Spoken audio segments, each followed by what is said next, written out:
Hello, আসসালামু আলাইকুম।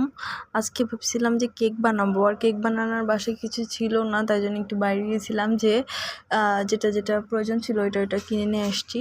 এই তো তারপরে এখানে কেক বানানোর জন্য আমি 4টা ডিম নিয়ে নিব।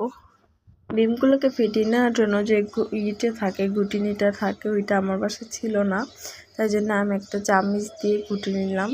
এই চামচটা দিয়ে বেশ অনেকক্ষণ ঘোটানোর পরে যখন এটা একটু ফর্মি হবে তখন এর মধ্যে আমি দিয়েছি চিনি। আর আমি চিনি দিয়েছিলাম প্রায় 1 কাপের মতন দিয়েছিলাম। আর চিনিটাকে গলা পর্যন্ত তো এর মধ্যে কিছু দেওয়া যাবে না, আগে চিনিগুলোকে ভালো করে গলায় নিতে হবে ডিমের মধ্যে। তারপরে একটু বেকিং পাউডার দিলাম। তারপরে চিনিটা যখন গলে গেছে তারপরে আমি দিছি যে 1 কাপ ময়দা দিছি। তারপরে আমার মনে হলো যে না একটু দেওয়া লাগবে, পরে আমি আবার একটু দিছি ময়দা। তারপর 2 প্যাকেট গুঁড়া দুধ মেশাইছি।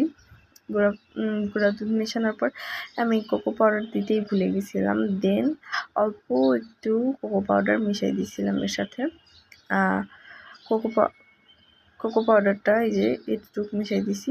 দেন এই যে কোকো পাউডার মেশানোর পরে গুটাইতে এই অবস্থা হয়েছে।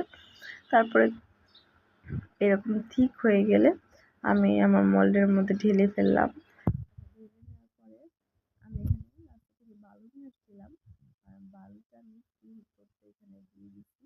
এই যে বালুটা হিট হয়ে গেলে আমি এখানে বসাই দেবো কেকটা। আর কেকটা ফাইনাল লুক ছিল অস্থির, আর খেতে ভালো হয়েছিল। টাটা সবাইকে, আজকের ব্লগে এইটুকুই।